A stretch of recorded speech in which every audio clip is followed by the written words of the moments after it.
తిరుపతిలో ఇటీవల జరిగిన బహిరంగ సభలో ఏపీ డిప్యూటీ సీఎం జనసేన అధినేత పవన్ కళ్యాణ్ చేసిన వ్యాఖ్యల పట్ల అభ్యంతరం వ్యక్తం చేస్తూ తమిళనాడులో ఆయనపై ఒక ఫిర్యాదు నమోదైంది. మత కలహాలు సృష్టించేలా మాట్లాడారంటూ మదురై పోలీస్ కమిషనర్ ఆఫీసులో ఓ న్యాయవాది ఫిర్యాదు చేశారు. పవన్ మాటలు దిగ్భ్రాంతికి గురిచేశాయని, ఆయనపై చర్యలు తీసుకోవాలంటూ వాంశీనాథన్ అనే న్యాయవాది నెల 4న ఫిర్యాదు చేశారు. మైనార్టీ ప్రజలు తమిళనాడు డిప్యూటీ సీఎం ఉదయనిధి స్టాలిన్లను ఉద్దేశించి సామాజిక ఉద్రిక్తతలు సృష్టించేలా పవన్ మాట్లాడారని వాంశీనాథన్ పేర్కొన్నారు.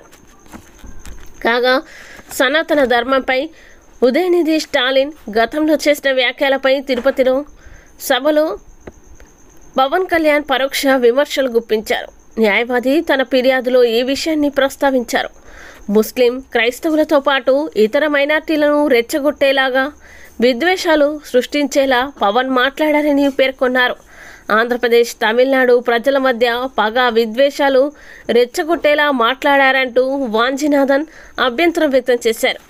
ఉదయనిధి స్టాలిన్ ఏడాదిన్నర క్రితం సనాతన ధర్మం గురించి మాట్లాడారని, ప్రస్తుతం పవన్ చేసిన వ్యాఖ్యలు ఉదయనిధిని మాత్రమే కాకుండా తమిళనాడు ప్రజల్ని, అంబేద్కర్ని కూడా అవమానించేలా ఉన్నాయని పేర్కొన్నారు.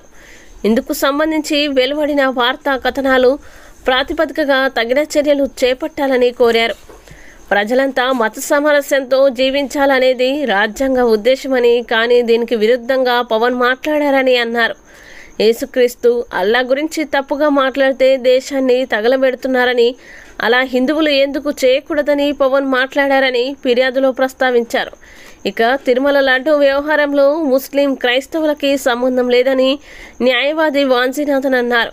నెయ్యి సరఫరాకి కాంట్రాక్టు కుదుర్చుకున్న కంపెనీలన్నీ హిందువులకు సంబంధించినవేనని అన్నారు.